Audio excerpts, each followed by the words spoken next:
we will control the vertical.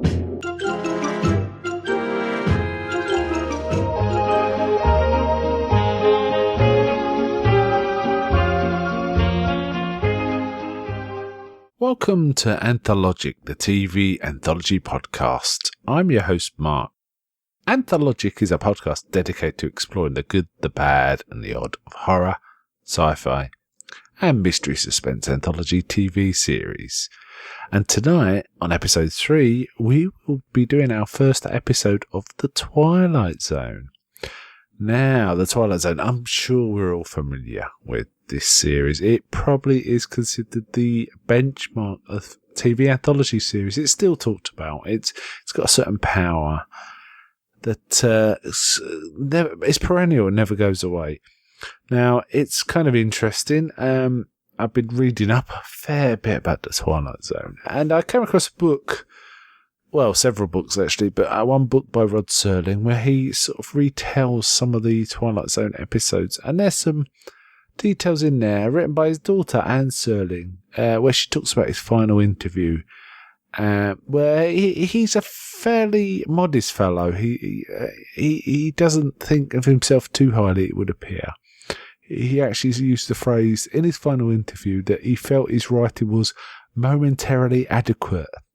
And in 100 years from now, if he's remembered at all, he just wants to be remembered as a writer. That's, in his own words, that's sufficiently an honoured position for me. Interestingly, 38 years after that interview, Twilight Zone was voted one of the best 3 written shows ever. And there's no small part down to Rod Serling, who contributed a significant number of episodes, the majority of episodes in season 1, for example. Now, there's a lot we could talk about with the Twilight Zone, and I will revisit it in sort of later episodes where we go through the Twilight Zone. But before we kind of move on from that, I would like to suggest a podcast where the details of Rod Serling's life were discussed in quite fine detail, and it's a rather great episode. It's from the podcast called The TV Terror, and it's episode 74, where the main host of that show, Anthony Rotolo, interviews Nick Parisi about a book that's coming out shortly involving about Rod Serling.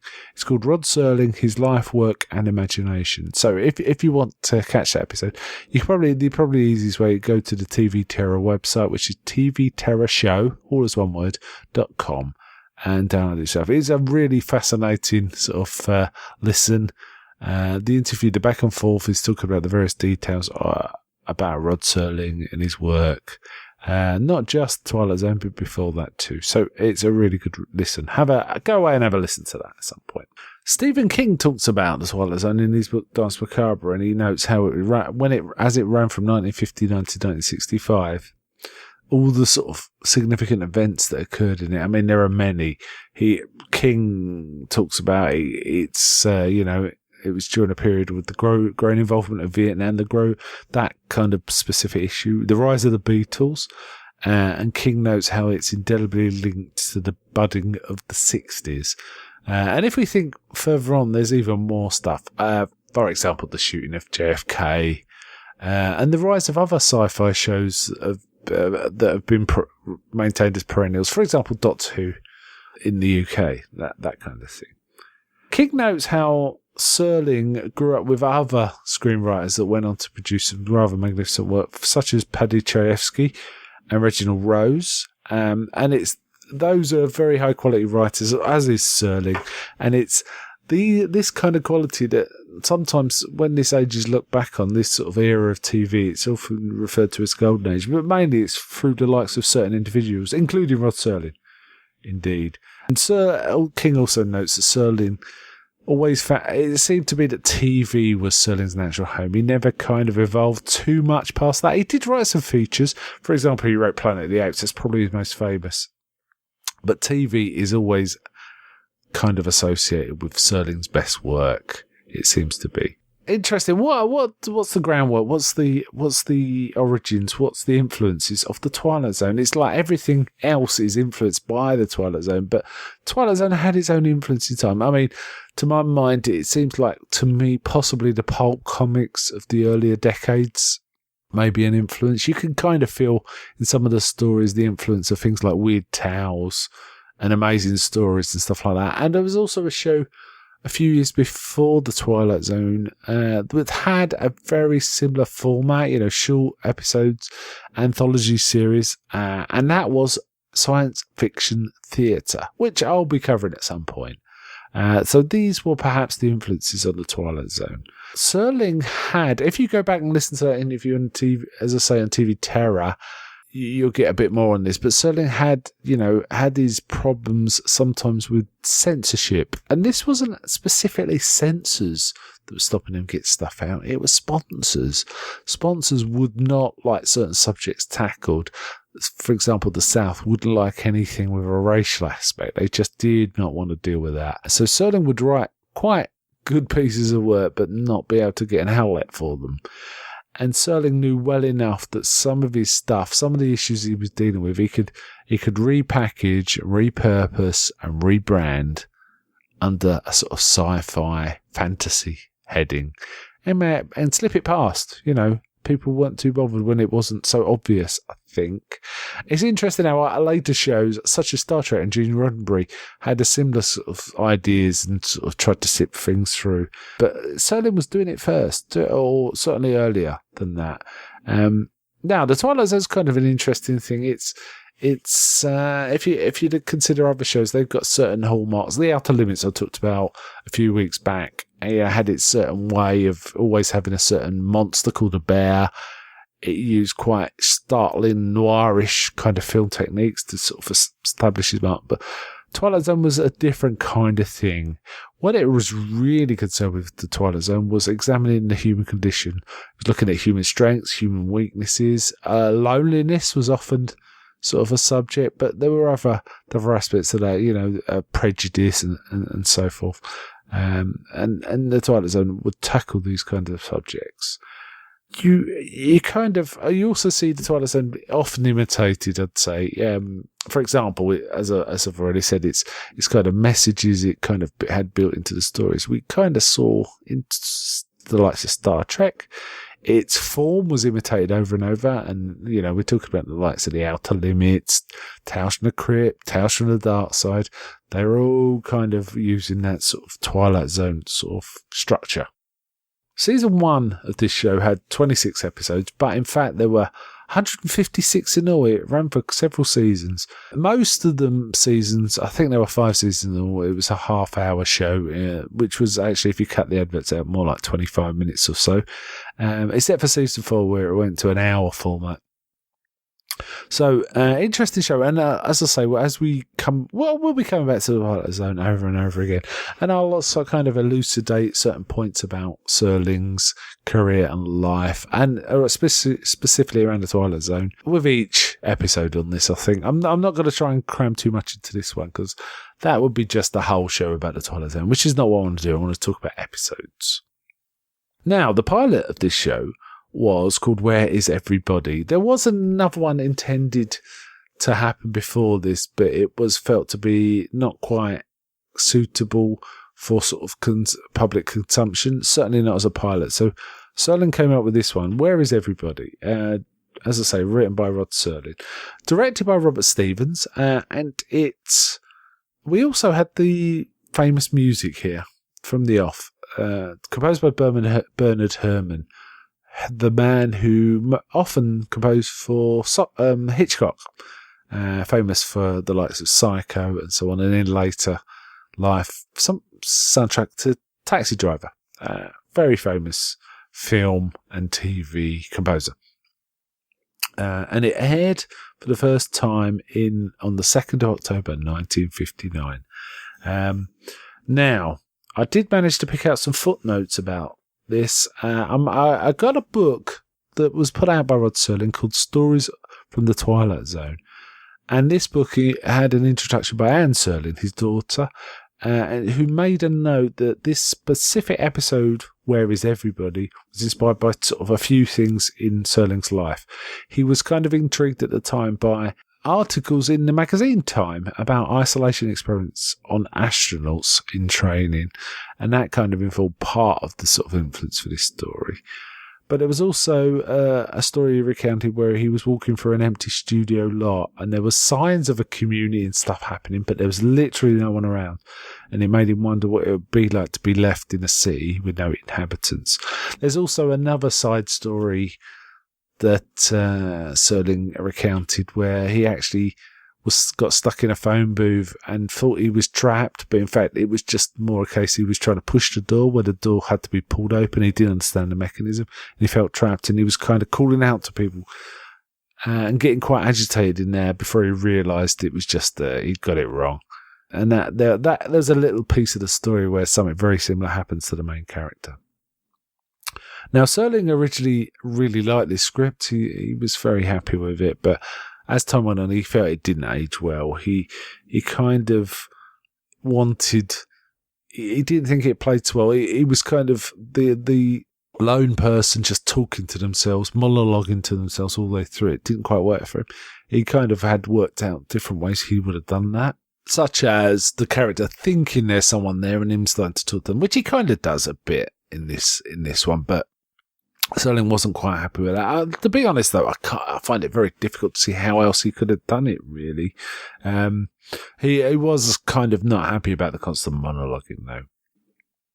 And there were some reviews of this episode, contemporary reviews, where, for example, the New York Times thought it was a very solid episode, but it found the end anticlimactic, but also recognised that it was really hard to see how they could possibly have resolved such a sort of tense and interesting episode without it being an anticlimax when you reveal. And also it was reviewed at the end of the year by Charles Berman, who actually did end up writing some of the episodes. Charles Berman, and he wrote in the magazine of fantasy and science fiction that it was kind of a by-the-numbers story. It was a story he was familiar with. Now, Charles Berman was probably much more invested in sci-fi and fantasy than the average man, so it kind of was an old familiar story to him. But he felt the writing was very fresh, and it was the quality of the writing that made the story sort of shine out and made it powerful. Kind of interesting point, I think. Now, this is indeed pretty much a one-man piece. Virtually all of it consists of one actor on screen doing actions, but mostly monologuing, and that's by an actor called Earl Holliman, known to me from the TV show, what was it called? Policewoman with Andy Dickinson. He was kind of a sidekick in that, and I kind of know him from that. And he's playing a character called Mike Ferris. Now, it begins with him walking down an empty road, kind of not knowing where he is, roughly recognising it. And as the story unfolds, by his own sort of recognising things and working things out, he starts to realise what he is. For example, he goes into a diner, sort of calls out, thinking someone's in the background because there's music playing, and he starts saying, "Oh, this is American money. Yeah, I must be American," and stuff like that. Now, before we go on, I should say the version I saw of this was actually a longer version, 35 minutes rather than the usual 25 or so. Because it included quite a lengthy opening where Rod Serling's talking straight to the camera to a sales staff. Basically, this original pilot was shown to the company who was going to be the sponsor, and Serling was kind of describing the premise of the series. He described a few of the plots of the episodes to come. For example, talking about one called The Lonely, where someone is stuck on their own. A boy robot and a girl robot, as he puts it. Now, Serling's a pretty good salesman himself, right? He's kind of selling them to it, and there's even a bit of a pep talk about how easy their product's going to sell once this show goes to air. And he managed to sell it quite successfully. It should be said at this point, Rod Serling was considered a prestigious TV writer. He had a number of things under his belt, which gave him a lot of kudos, which probably helped to sell it too, right? Also, the version I saw didn't have him doing the opening and closing monologues, which is quite unusual. If ever you watched any episodes of Hollison, it's always Rod Serling. His very distinctive voice. but it's someone else. Apparently, the original voiceover was by an announcer called Westbrook Van Voorhees. But that was on the version I saw. But once they realised Voorhees wasn't available, and they needed someone to sort of, maintain consistency and record the same voice. Once Serling was kind of in the saddle doing the voiceovers for other episodes, they re-recorded for this particular episode to make it Serling. So it's interesting. Serling, who, wasn't known for his talking, was known for his writing. Turns out his voice is, is instrumental and iconic for the Twilight Zone. An interesting side note is apparently the studio was kind of interested in Orson Welles doing the voiceover, but A, he wanted way too much money, and B, Serling wasn't taken with Orson Welles. Now, Serling's own production company was making the Twilight Zone, so he had a fair bit of sway. It turned out, anyway, it was Serling. So let's go back to the episode. So we see various scenes where he's kind of figuring out what's going on. He's seeing there's no one around. He starts off reasonably happy as he's kind of more tied up with working out who he is and what he is. He doesn't know who he is, but he knows he's an American because of the American money. At one point he sees what he thinks is a woman in a truck, goes over and starts talking, but it turns out she's a mannequin. And he kind of makes jokes like, I always like the quiet type and stuff like that. But it's kind of, there's an edge of desperation to the way he's talking. And then he goes into a shop and he sees racks of books and magazines. And he sees there's one particular book called The Last Man on Earth, which kind of really brings home that he's quite alone here. Interestingly, this Last Man on Earth, I think there's a sort of little connection here. The actual show kind of feels a bit like Richard Matheson's I Am Legend in some way. And it should be said Richard Matheson also wrote for The Twilight Zone. It kind of recalls that. Now, Matheson's book I Am Legend came out in 1954, so this was 5 years before this. However, it's kind of interesting that the first film version of that particular novel was called The Last Man on Earth. It came out in 1964 with Vincent Price. So there's a weird little connection there. He continues walking through the town. Night is falling. He sees a cinema and he sees a movie theatre and a poster, a movie called Battle Hymns, and he sees there's Air Force men on the poster, and he realises his own sort of one-piece sort of coverall he's wearing. He kind of looks like an Air Force thing, and he figures, oh yeah, I'm in the Air Force. There's no audience when he goes in. He hopes to find an audience. He also realises someone might be in the projection booth, so he goes up there. There's no one there, and he starts getting desperate. And in fact, he runs down and runs into a mirror. Now, I'm going to spoil it at this point. Hopefully, you've seen this show before, this episode before. But if you haven't, this will be a spoiler from this point on. He goes outside. He's getting more and more desperate, and there's a walk, don't walk sign. And he starts pressing a button saying, help me, someone help me. He's really desperate. And then suddenly it cuts to him being observed by military personnel. He's in a little box with electrodes attached to his head. This is where we finally get the reveal of what this story's about. Because it's very mysterious to this point. And quite effective. But the reveal that he's actually in some sort of isolation cube makes you wonder, is he being experimented on? Is it some sort of mind sort of virtual reality kind of thing before there was such a thing as virtual reality? But it turns out it's isolation. Isolation alone has made him create this massive delusion. And so we kind of, the general in charge kind of orders him to be rescued, got out of there. And they start talking about it, and they say how long he's been isolated. It isn't that long. It's 200 hours or so. And it's something they're trying to overcome to do manned space flight. And he even gives a little talk where he's looking at the moon and he says, we'll make it one day, we'll make it, which is kind of prescient. I'll also note that I did read the written story, the revised story that Rod Serling did, and there's a little extra twist in that. In the written story, when he goes into the movie place, he actually tears himself off a ticket, but when he's recovered from the isolation booth and on the stretcher, he actually puts his hand in his pocket and he feels the stub of the ticket, which is a weird little twist, right? An interesting one. So, as I say, this kind of feels like similar ground, somewhat I Am Legend. And I can't help but feel it was inspired a bit by I Am Legend, but Serling gives different accounts of what inspired him for this, as does his daughter. But you can also kind of see the influence of this particular episodes in later films and stuff.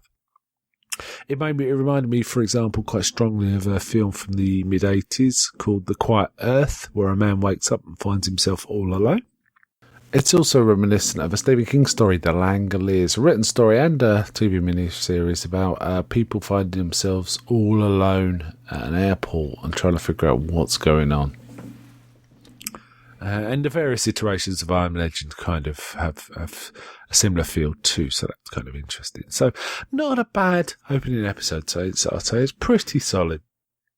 Good choice, I think, for the first opening episode. El Hollyman certainly carries it without any particular problems at all. He's fairly convincing in the character. The only weakness of the story really is that final twist. I think it's such an interesting build-up. I don't think there's any way to resolve this story without it being a bit of a come down, to be honest.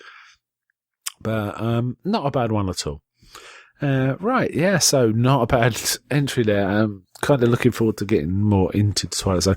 I will say that I've never been a massive fan of the Twilight Zone compared to my personal favourite, which is The Outer Limits. I also actually really am a big fan of Night Gallery too. But I am really looking forward to exploring the Twilight Zone and kind of getting it. There's a lot of people who love the Twilight Zone, rightly or wrongly. But I think it may be a case I just haven't seen enough to really get the feels for it. So, as I say, I'm looking forward to seeing quite a bit more. Now, I asked for some feedback for this episode. I did say this will be the first of many, and asked for thoughts, feelings, memories, and so on, and signed off by writing out do-do-do-do-do-do-do-do. And I got a little feedback. Rebecca J was first to feedback, and she said, good doing, she said. Right, nice, thank you very much. And then the second response was from Bruce Hannon. He said, it's one of those shows I know I watched when I was very young and never went back to at all, so I can't remember any particular episode. I have come back to it in more recently than you, Bruce. I did used to watch the odd episode now and again at lunchtimes and stuff, so I'm kind of more familiar with it, but not many. So, it was just, I've got a bit more of a feeling for it perhaps than you. And Bruce goes on, however, what better way to watch them as and when you cover them? Excellent idea, Bruce, excellent idea. So I watched the first 2 episodes tonight, the first being Where Is Everybody? It was definitely a good first episode to start on, all the way through. It has you trying to guess what is going on, and it's reasonably intense. The score's very atmospheric for sure. Yes, which I did actually mention. Yes, the excellent score. Really quite good and effective, I thought. And for a pilot episode, the production values were really good. The second episode, One for the Angels, was also pretty good. Perhaps not as much edge-of-the-seat stuff, but was interesting enough. And it was a nice change up from the first episode, where I was thinking it possibly supernatural to something that was actually supernatural. Just proving anything is possible in the Twilight Zone. That's the point, I think. That's the point, yeah. One for the Angels is pretty good, but I'll be covering that next time I do the Twilight Zone, so I don't want to talk about that too much. Yeah, the Twilight Zone's all about ordinary people, something slipping through the cracks and something becoming, we find ourselves in a different place. That's kind of what the Twilight Zone, the 5th dimension, as Serling calls it. In fact, he did actually call it the 6th dimension until someone asked him actually, well, what's a 5th dimension then? And they realised, so he rewrote it. Thanks for the feedback, Bruce. Yeah, I thought it was a solid first episode to start the series, and I'm looking forward to getting to much more. Okay, I think it's time to sign it up there. So, bye from me, and a final question: is anybody out there?